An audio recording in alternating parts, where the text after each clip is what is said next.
Hello, everyone, and welcome. This is the online sensibility newsletter, and I'm Seth Dellinger. I'm with the Feldenkrais Guild of North America's communications team, and I'm very happy to be talking today with Marek Wyszynski.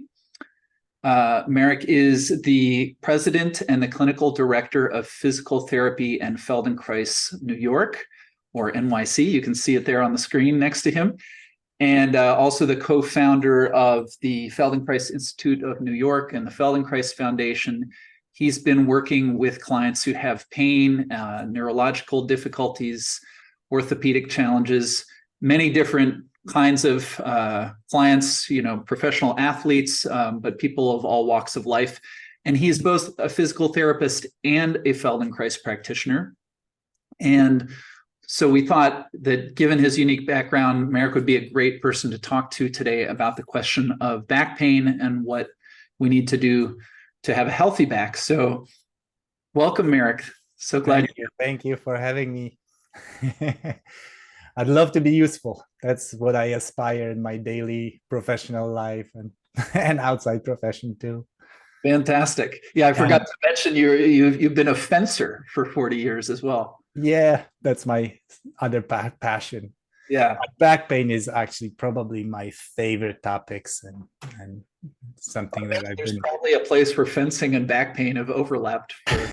There might, of course, as any athletes, we do get injured. Right. Well, that's my first question, and it feels like almost like a dumb question. But like, where does back pain come from? Because so many adults, I just saw a statistics saying over 20% of adults around the world have chronic back pain. And just one funny thing is, years ago, I was working in a factory job, and I did something and my back hurt, and I had to go tell the boss, I think I need to go home. And I was kind of worried, he's going to be angry. He turned out to be good natured about it. He said, "Oh, you can sneeze and injure your back." Yeah, of course. And you're right with the statistics. It's a mind-blowing.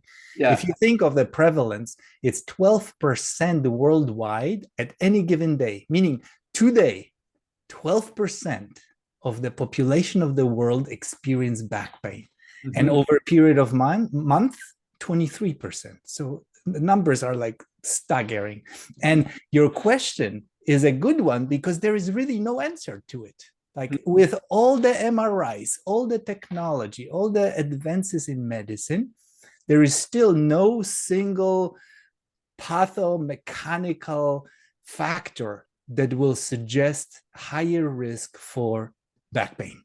There is no way of really predicting who will be suffering from back pain tomorrow. Of course, we have certain kind of clues, but really when you look at evidence, there is in the past, so I've been a physical therapist and Feldenkrais practitioner for 25, 30 years, more than 30 years. So in the past, we would say, okay, it's a herniated disc.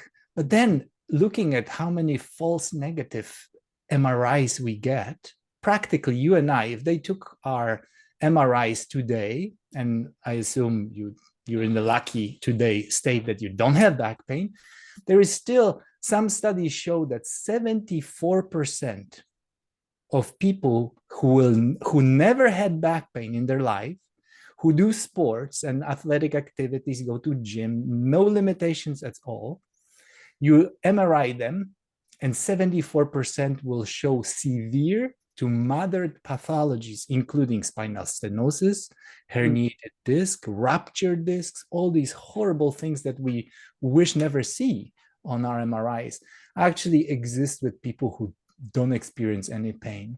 So it's not an easy question to answer. Like, of course, I could say our lifestyle. I could say the fact that we sit so much nowadays. And I've worked in early 90s. I had the privilege of working with Dr. Hans Kraus, who is considered to be a father of physiatry, rehabilitation medicine. He was a surgeon early on, and he, in the 50s, in 1952, he did a study with 5,000 children from United States, and he compared the numbers with 3,000 children in Italy, Switzerland, and Austria. And he ran them through a simple test. He devised, together with Sonia Weber, something called KW test, Krauss-Weber test. And this is a test for minimum strength and flexibility of our postural muscles. Very simple test. Toe touch is one of them. Are you able to touch your toes? Can you do sit-up with your legs long, with your knees bent? Can you lie on the stomach with a pillow under your belly and lift your upper back, lift your legs? And so he did these tests. And in 1952, he saw that 58% of American kids failed that test, one of the tests.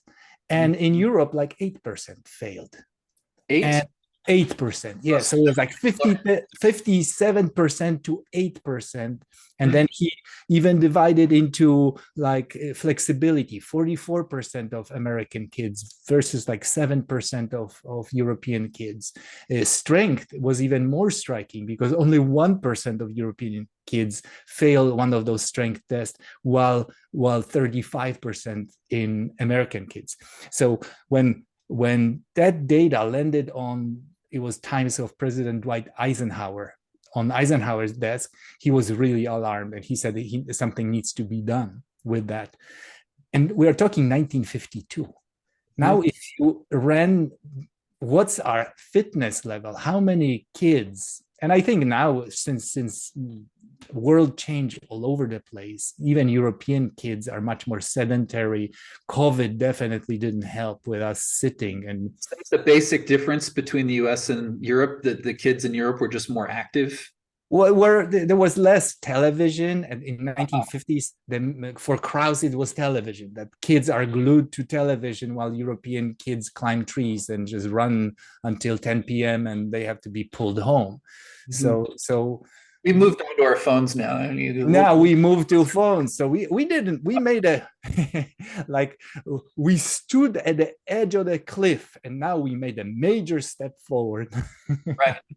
Well, so it sounds like, yeah, if you're out there listening to this and you have back pain and it feels like a mystery, what you're saying is that's pretty normal. And even just like you talked about the x-rays, but I think we could also say, like, if you see someone who appears to have good posture or be, because this is one of the ideas that we often have. Well, if my spine is straight, that's good.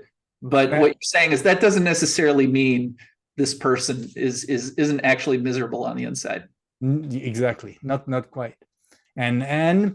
But of course, the back pain, the way out of back pain, and is shown by research, by evidence, is that moving away from passive treatments, right? Like going to somebody who will pop your back or press the knee or put the needle or do something. Of course, those treatments may be helpful, but evidence strongly shows and favors active approaches.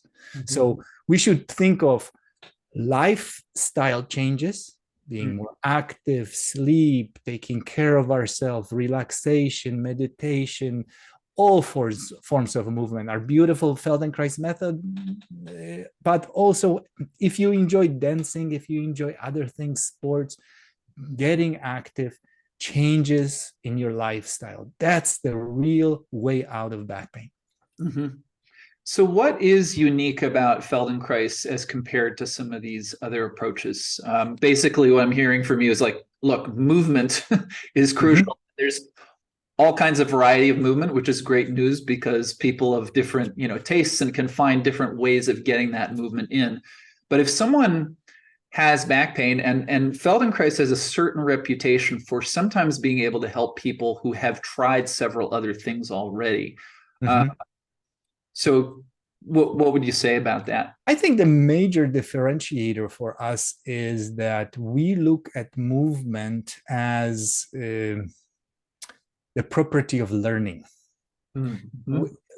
Often when you think movement, especially old times thinking, movement, exercises, stretching, strengthening, that's it. If you think movement, stretch and strengthen, go on the bicycle or something, that's all. Feldenkrais dives deeply into mechanisms, how we learn, How is it that you and I learn to move our head this way or that way, or stand on one leg, or bend, or do our toe touch? This happened through learning. So therefore, a way of improving is not, it's far beyond stretching and strengthening. Stretching and strengthening can play important role, but changing patterns in your brain, how your brain is controlling the movement, that's what the Feldenkrais method is doing. And that's very unique. Another unique thing is how we think of skeleton, like really our understanding of movement. I wish, my deep wish is that every future physical therapist would finish the Feldenkrais method training. They would finish the 3 years of lying on the floor and doing patterns of movements when we literally discover how our toes are integrated in movement of our head, our movement of the spine. And it's very, very concrete. It's not like just, yeah, because they're connected, like the old song, them bones, each bone is connected. Yeah, of course, but show me how. Show me how my foot will impact my ability to rotate. I go play tennis and I want to improve my swing of a racket or golf club. Show me how my foot will change person's ability to rotate the spine.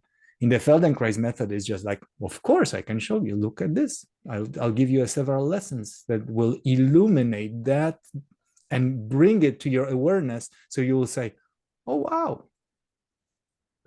So that's a big difference. The big difference, I always comes to mind one person that she told me about writing me a testimonial, but she was not sure if she can use the F word because she came with a neck pain, and she came to with the neck pain, and I look at her standing, and really striking difference between 2 feet. One foot has a nice arch and the other foot is collapsed. And looking at that feet, you're seeing something like that. So you actually see which direction that person will likely to turn easily. Like this, think of skiing. Can you imagine how I would turn this way? And if I stay like this and I try to turn to the left, it'll be difficult. So I examined her. I did the whole examination.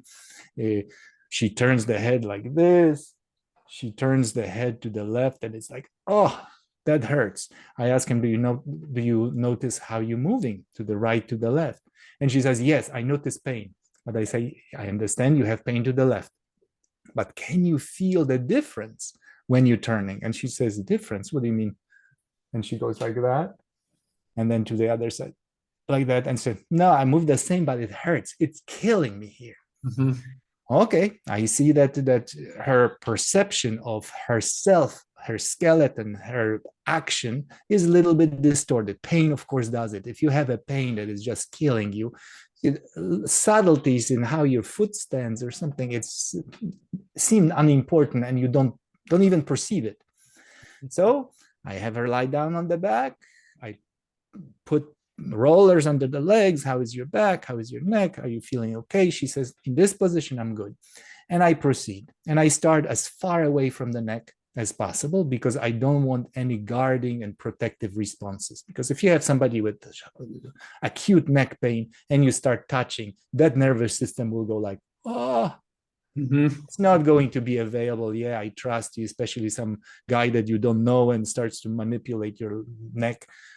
Dangerous stuff. So I go as far as possible, and I start with toes, and I start with the foot, and I actually do what she already does. I'm lifting her arch, I'm turning the foot. As I'm turning the foot, I'm connecting it with her shin bone through the knee. It's beautifully rotating. I can start to push a little bit, see the pelvis starting to turn. I spend, I would say, 40 minutes on this one pattern, what she does well. I didn't even try to correct her. I was just going with what she does, this direction, and integrating. Like, we have 206 bones. So we Feldenkrais practitioners, we get busy. We don't get bored. You have 206 bones to integrate in action of turning or bending to touch toes or whatever you do. In her case, it was turning. So I start the foot, every single bone, connecting, pelvis, blah, blah, blah. Then by the end of the session, I started to do it what she didn't do so well. on the other side. But again, staying as far away from the neck as possible. Mm-hmm. And she responded quite nicely, starting to do this on the side that she didn't know how to do it, but with the foot, since it's so far away, the nervous system was okay. I'll let you do this. I'm not in danger. She stands up after the session. She's standing beautifully. She's sitting on the front of the table like a goddess, tall, and kind of her face is softer. She's relaxed. She's breathing better. And then I ask her, so okay, go ahead and turn. And she turns this way. And then I ask her to turn to the other side, and she turns like that. And she says, "This is F word, weird." Whole session, I thought, what is this guy doing? I come in with a neck pain and he's not touching my neck pain. I'm wasting my money. What the crazy thing is this? Let me get out of here.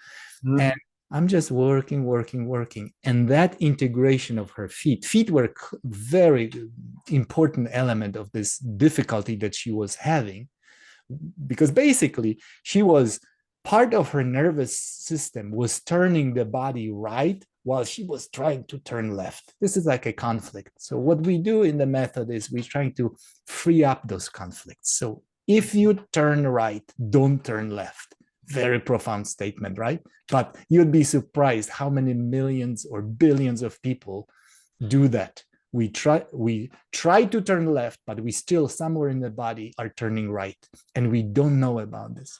Yeah.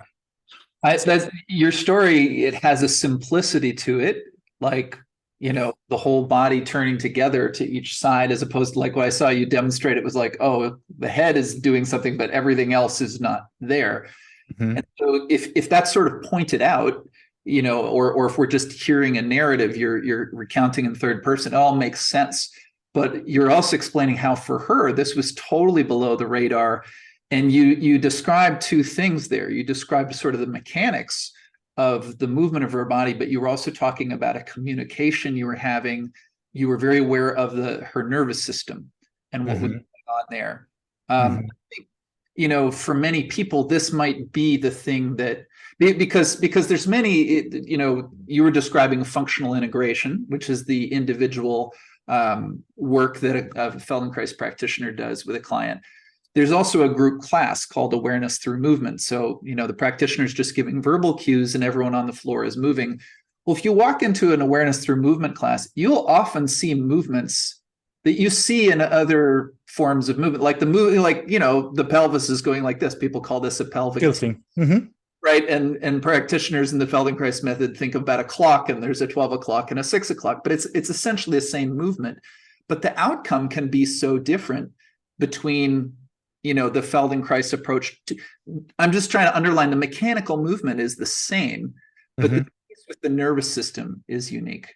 Yeah. And it's, you see that what the way I think of the potency of method is not only bringing control over movement to higher centers of your nervous system, because awareness is a higher level of your brain, prefrontal cortex. When I do something like this, reaching for my matcha and drink, I don't have to think of my fingers are squeezing the cup, and now the cup is bringing, my hand is shaking a little bit, elbow is doing here, there. This is heavy awareness work to pay attention to do these things. And this consumes lots of energy. This awareness thing, to pay attention, it's heavy on our awareness. And nervous system consumes 20% of calories. And that's why chess masters can burn 4,000 calories in one match. It's like superb workout for the calories. You can lose weight actually by heavy mental work. So it's not only physical work. But what I was saying, that I want, working with my clients, to move control from the higher centers that initially, when you're starting to learn new pattern, you need that. You need to pay attention, you need to listen. For her, she needs to learn that turning her head to the left means that left shoulder goes back, because previously she was holding it like that and she didn't even know that. So initially, She had to go through that, but I don't want to leave people there, because I don't want anybody to think too much about movement. Have you ever seen a great athlete thinking, how am I holding racket? Am I standing? Where's my pelvis? Should I lean forward a little bit? Should I back? Is my head tilted too much this way? Forget it. Nobody would win US Open playing like this. You have to let it rip, which means bringing the control to something that's called CPGs, central pattern generators, out of this higher levels back down to your even spinal cord, at the level of spinal cord. So that's why in the Feldenkrais method, we do so many repetitions of movements. We will take like lesson about turning the head, 40 minutes easily. You move your eyes, you move this shoulder, you move that shoulder, you move your pelvis, you linking them together, you going away from the same direction, you create a little conflict purposely, so the nervous system says, oh, look at this, that gets harder. Oh, interesting, I never thought about this. So this is a kind of intricate playing with the nervous system, or conversation. And how about this? I suggest here. We're not imposing. We don't want to impose anything. I don't want like, oh, turn your head this way, but just like, if you're ready, you will turn the head. Right. Well, one of the things, just again, going to the story with your client, that I appreciated that you said was even like, because I think this was maybe the initial session, she's just met you. And so if you had gone straight to her, the area where she's so, having all this pain, it's like, I think you said, like, who is this guy? What's he going to do? Like, there's even a sense of trust.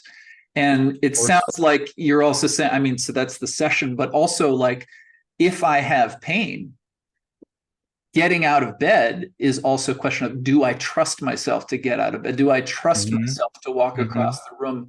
And then, if I can let go and stop, dictating to myself what my shoulder does, it's a sense of just, I trust that everything's going to be okay. There's a kind of, I can see how it gets less complicated, but That's right. I wonder. That's right. And when you're coming back, because we were talking about neck, and I realized that I was invited here to talk about low back pain. But with low back pain, I would say a lot of my clients, I would look, what are hips doing? Because lumbar spine, lower back, is an unfortunate place that is highly mobile, trapped in between two often stiff or rigid areas. One is rib cage, our middle back, which is the gray territory for most people. We don't know what's happening in the middle back. If you even look at the homunculus, that little, how much real estate in the brain, in the cortex, sensory cortex and motor cortex, is devoted to middle back comparing to the thumb. Middle back is just like this tiny thing, and thumb is huge, lips huge, because we use them so much. So as species, we don't know rib cage and middle back at all. And so you have this rib cage that is very often stiff and rigid and quite heavy, like a box practically. And then you have pelvis with frequently hips that are frequently stiff, immobile. And when you do movements like turning, most of the movements happening in that lumbar regions. If you look where you find most herniated discs, L4, L5, L5S1, the very bottom of the spine, where there is a lot of mobility, like person getting out of chair, for example, and doing thousands of times throughout their lives, every day, several times, forward and up, forward and up. And often you look at the person and say, well, wait, hold on. I see so much movement there that every time the person is getting up, the lumbar spine goes into like whip, huge movement. So I would look for how I can help person free up, first become aware of hips, the pelvis, how they can start moving forward, back, bending forward, utilizing their hips, moving the hips and shifting away strain and the demands away from the spine. Because this is a funny thing. When you have back pain, often is coupled with spasms. Spasms is a form of contraction of muscle that holds your spine. Right. As a person who has a spasm, I feel I'm so stiff. I need to stretch. But you shouldn't be stretching because your brain sends spasms to hold that region, to prevent it from moving. So this is such a tricky thing. People feel like I'm so stiff, I need to stretch it out. Can you show me good stretches for it? I'll twist my back. I'll do something to really stretch it. No, this is not a good idea. If you have a spasm, your brain is telling you stop moving. And if you learn how to hear it and say, okay, so what do you mean? How else could I move? How could I get out of bed in the morning? How can I get up from chair? How can I tie my shoes, vacuum clean, or do whatever? How could I play sports and not to excessively move in that space? And that means changing movement patterns. That's the bread and butter of our profession, the Feldenkrais method. And what I also hear in your description of the different areas of the spine is like some parts of the spine are doing a lot of work, and other parts of the spine, maybe it's the mid back, which most people aren't very connected to, isn't really there.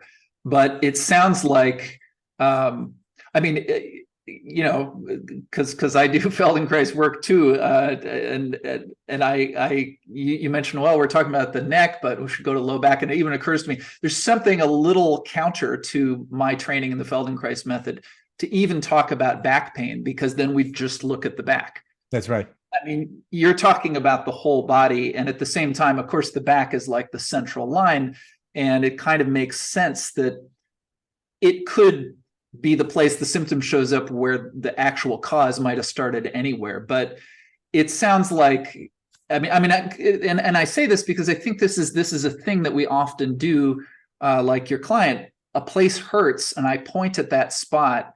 And then if I go, to visit someone like you, what I'm expecting is that person's also going to zero in on this one. And some people get disappointed actually that I don't, or they tell me if somebody comes with one side and I'm starting on the opposite side, did he miss it? I was telling you it's the wrong leg, right? Like in the surgery, operating on the wrong leg. So it could be similar. But yes, you are right that zooming in into area of difficulty is usually not a good idea. I don't mean somebody should stay away from that area altogether and never touch it, but just narrowing focus is not so good, because even with MRIs nowadays, if you have you just woke up with a back pain, is severe, you can't get out of bed, you should not get MRI for another 6 weeks, because they see in research that people who introduce studies like MRIs early on, they'll have 6 times as much chances to go for surgical intervention, some very risky injections and stuff. If you have back pain that it's just new, just a couple of weeks, first, of course, ideally work with somebody who you trust, somebody who knows about these things, and gradually restore your movements throughout the whole system, and don't try to zoom in into just one place, including chasing to get a label herniated discs, because then you have a labor for life. Right. So as soon as the doctor shows me an x-ray and they can point to a spot, it's like there's a psychological damage. This is psychological damage. Yeah. That's a trauma. That's an actual trauma. Because when you were saying that we as Feldenkrais practitioners look at the whole body, I would say we look at the whole system, not only body. We look at mind. If you see somebody who's holding their breath and obviously in sign of stress, and eyes are going like this and they're shaky internally, you can see that how that may play a role in somebody's suffering, that it manifests itself in the lower back pain. Right. Yeah, you spoke before about meditation or just like different lifestyle choices. We could even understand that, like, again, the body is the place where the symptoms show up.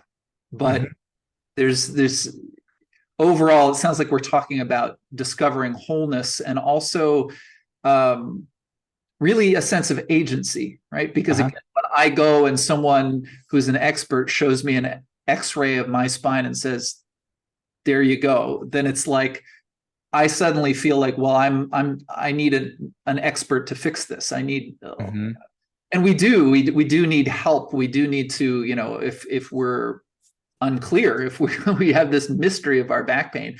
And yet I think this is another thing that's so important is that people feel like they're participating in the process. They're not just like no passive. You learn agency. I love what you just said about agency. This is tremendous. This is teaching people how to fish. Right. It's really fantastic. It's really fantastic. And there is a saying that I've read somewhere, a quote, a word in the mouth of physician is as dangerous as scalpel in surgeon's hand. And just recently, I finished, somebody wrote a wonderful Google review for us. I worked with somebody who had severe back pain, and not only back pain, but pain running down the leg, sciatica type, including neurological symptoms, reflexes were diminished, his foot was dropping a little bit. So kind of bordering the need for surgery.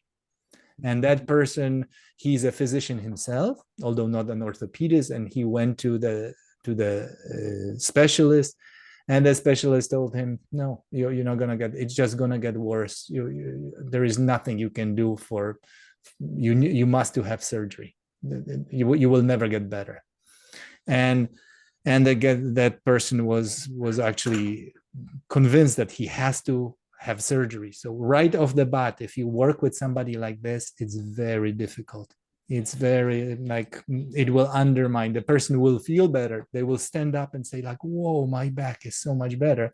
But having that in their mind, that you are never gonna get better. You have this disc lying, pressing on the nerve, and that image of impingement, that scary thing. And plus that when the disc is leaning of nerve, there is a danger of permanent nerve damage. That's scary. Like you don't want to be paralyzed, right? So you're likely to look for some interventions. But there was a study that showed actually long-term comparison of people who did surgery and people who opted not for surgery, and to our relief as clinicians, that the risk, it didn't show any difference between the long-term disabilities between the two groups. So of course, I'm not saying that if you have neurological symptoms like your bladder you don't have control over the bladder, that you should just, it's like you're having heart attack, don't think about diet, get yourself alive, right? You get yourself to medical team that will relieve you from crisis mode. Later on, you look to changes in lifestyle. And so there are conditions where you do need surgery. I don't want to say that surgery is no good. There are conditions that totally require, but you don't want to start there. You want to see how much you can improve, and that's why creating an environment for healing is what we need to do, what we need to provide. That including reassurance, because one of the flags, we have red flags, yellow flags, blue flags, and black flags in rehabilitation medicine. And one of the flags is fear, movement avoidance, catastrophic thinking. If my client comes in the first session, he or she or they tell me it's never gonna get better, that for me is like, I don't care what your MRIs looks like. If you carry this kind of belief in you, this is a big obstacle that we need to face pretty early on. Because even if you help somebody like this, that kind of gravity will pull them back. Will pull them back. And healing is changing your movement, your thinking, your sensing, and your feeling. All these four cardinal parts of the Feldenkrais approach, right? That we work with movement, with person's thoughts, feelings, and person's sensory experience, what they sense all the time. So someone comes to you because they have back pain, but they might actually be you might be working with a lot of psychology too. With full supporting. I mean, we are not trained psychologists, so Right. often we will refer or recommend psychotherapy or Right. other if somebody is super anxious, it's very important part of pain. Right. No, and you've made that clear. And at the same time, if like this fellow you mentioned is convinced that I do need surgery, and okay, last ditch effort, I'm going to go see this guy Marek because someone told me to give it a try. And then if he's actually able to avoid the surgery, I mean, we celebrate that he's physically healthy, but that has to be a psychological shift. That has to be a reorientation of life. Of course. And it's, Feldenkrais method, the people who know, but many people aren't even aware of these options. So to suddenly discover this and to have an outcome that is so contrary to what, an expert told me was the case, that's got to be really, I understand why he wrote such a nice review. Yeah. And it was a journey. So he started to get better, but he was telling me with like an asterisk. Like he told me, I'm 60 to 70% better, but I'm still on medication.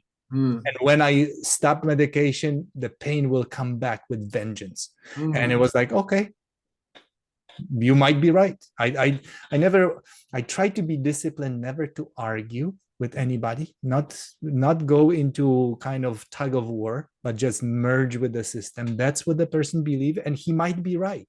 He might be right that it's medication that's working. So then he decided to start slowly, gradually decrease his medication. And we working. I'm not asking anything. We working. Another week passes, 2 weeks passes. Then he tells me it's been 3 weeks without medication. I'm pain-free. But it may come back. and yes, he's true, because it's scary stuff. Right. And to his surprise, I told him, you know what? The modern evidence medicine says that back pain is usually not a singular event, but it is something that flare-ups are normal. So even if you have a flare-up, anticipate it. It's just like we should treat back pain really like common cold or flu. You do get flu. Next year you might have a flu. If you have agency and you know what to do, how to treat yourself, how to create that environment for healing and recover again, you're getting better and better. So before we run out of time, I want to make sure to ask you, because you are also trained as a physical therapist, and I often see clients who've worked with physical therapists, but I don't have that training. You actually have the training of both, and you were saying to me before we started that there's actually a lot of similarity. We could point to differences, but I just wonder, if you want to maybe tell us what, like I imagine that there's certain clients that what you're doing with them is more along the lines of Feldenkrais, or sometimes it's more along the lines of physical therapy, or maybe it blurs for you. I don't know. It kind of blurs for me nowadays. I don't know.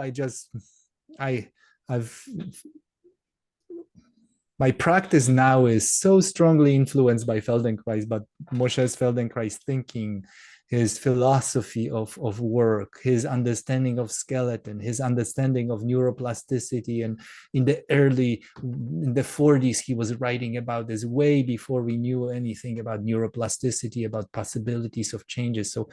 So I was so blown away by his model that I cherish it so much that it's part of everything that I do. Occasionally, I do physical therapy, standard physical therapy. Somebody comes from surgery and they have a certain protocol that requires strengthening or even use of modalities like electrical stimulations or other agents. I might use it often. But what I wanted to say is that it would be wonderful if for the audience who's listening, if person has a back pain and most likely worked or is working with a physical therapist, If you could also partner or triangulate your approach, you, your physical therapist, and Feldenkrais practitioner, so 3 of you can be on the team to help you get out of the pain. This is a fantastic model. It's not either or. You don't have to say it's either physical therapy or Feldenkrais. We Feldenkrais practitioners have our special skills, and physical therapists have wonderful skills too.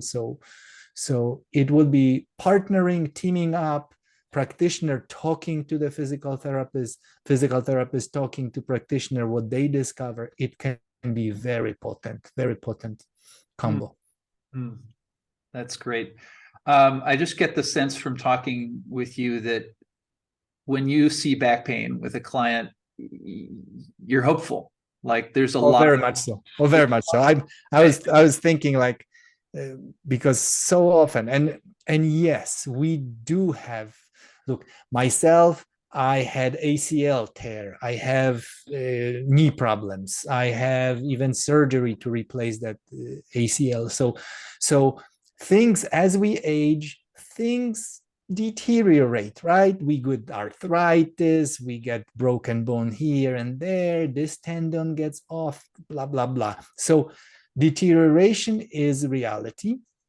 But the good news is that our brain can keep on getting better. And how you manage all these problems, whether arthritis or herniated disc or whatnot, stenosis, you have your brain that is so resourceful in coming with options. So when I see people in real trouble, and sometimes I do see people who are on the floor and cannot get out of, not bed, they went on the floor because they were hoping to that lying on the floor will help them, and they are not able, they are stuck. We have to do Zoom call or something, and the person is physically grounded. I tell them that it's like, don't let the good crisis go to waste. This is an opportunity, actually. This is an opportunity to look. Maybe that back pain is a message about something. Maybe lifestyle. Maybe you pushing too hard. Maybe you. Hans Krause was talking about population being overstimulated in the 50s, right? 50s. Just now it's on steroids, how overstimulated we are. So maybe this is a message. Maybe something about your health, your sleep, your nutrition, balance between work and fun and home and family, looking into your posture, looking into your movement patterns, and looking about how to incorporate movement practice is what you really need. A movement practice, an ongoing practice, not only to fix it and then just go back to the rat race, but to have an ongoing movement practice, just like people go for yoga or people go for meditation. Feldenkrais provides a wonderful movement practice. So I would encourage anybody and everybody to try. Well, wonderful. Really appreciate the opportunity to talk to you, Marek. This was terrific. We'll make sure to include some details, at least for anyone who's in New York, so that they can find you. And just a lot of appreciation for helping us today to explain more about the Feldenkrais method and how it can help with back pain. Thank you, Seth, for having me. And thank you for your attention, everyone.